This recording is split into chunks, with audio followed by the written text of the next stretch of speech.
Hey, we're here at the Heartland Humane Society in Ottumwa for our weekly pet. With me, I've got Morgan Brown. And Morgan, who is our pet of the week? Yeah, so this handsome boy is Patches. He's about 10 months old and he is a Australian cattle dog. And as you can, well, maybe not see, he's missing a limb. Oh, so really? he's what we call a tripod. Yeah.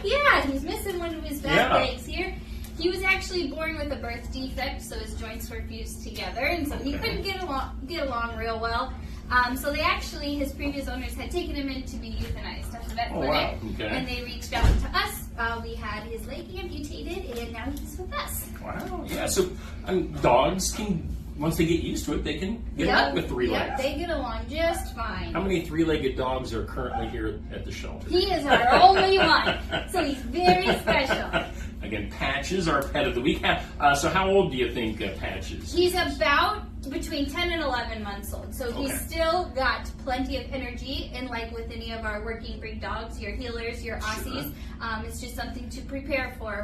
When taking a herding breed dog, you just have to be able to give them an outlet so they can use that energy off, but he mellows out pretty good. Does he try to, herd you into certain areas? I haven't seen it, no. But that energy can be sometimes off-putting to other dogs, so making sure, that if you're interested in adopting Patches, that you bring any potential dog siblings out to meet him, just so we can make sure that they're going to be tolerant of his healer antics. Sure, yeah. And with the missing leg, does that, I don't know if you really mentioned that in particular, does it slow him down at all? No, it doesn't. He gets along really well. He can still get in and out of a vehicle, no problem. Okay.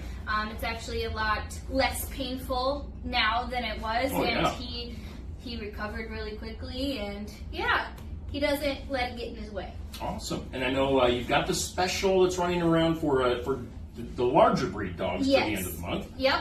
Yep, so we're saying 50 pounds, but if you're coming in and someone just barely makes that weight limit cut off, then we're willing to work with that too. And that's what is that special? That's your name your price special. Okay, name your price special on the larger breed dogs. Yep.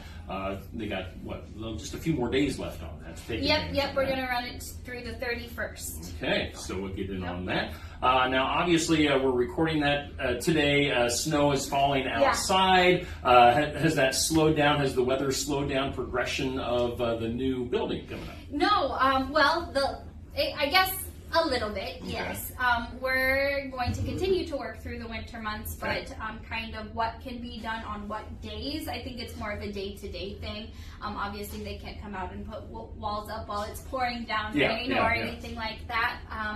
But we're hoping to continue through whatever kind of weather we get. Nice. And I think winter is officially here, and we haven't really seen the big drop in temperatures quite yet. When that happens, do you guys need certain things out here at the Heartland Humane Society for the dogs that might be outside a little bit more?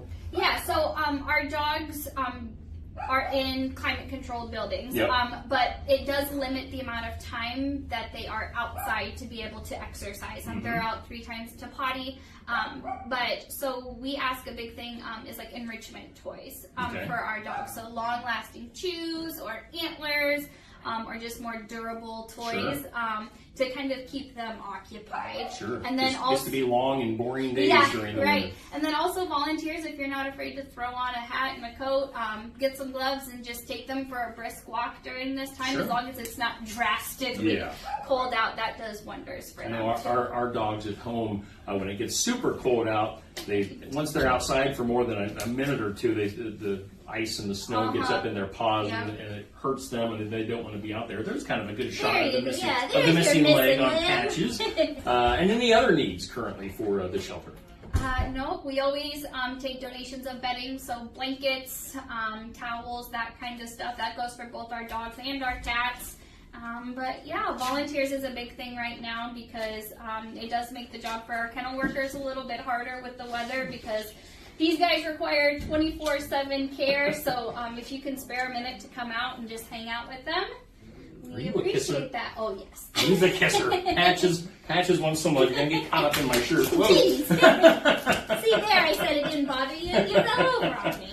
All right, so I think that'll do it for this week here at Heartland Humane Society. Get in here, see Patches, see all the other wonderful pets that need some love and some new homes. And if you want to donate, you can do that as well. Morgan, thanks for your time. Yes, thank you. And thanks to Patches for being our weekly pet. And thank you guys for watching. We'll see you next week.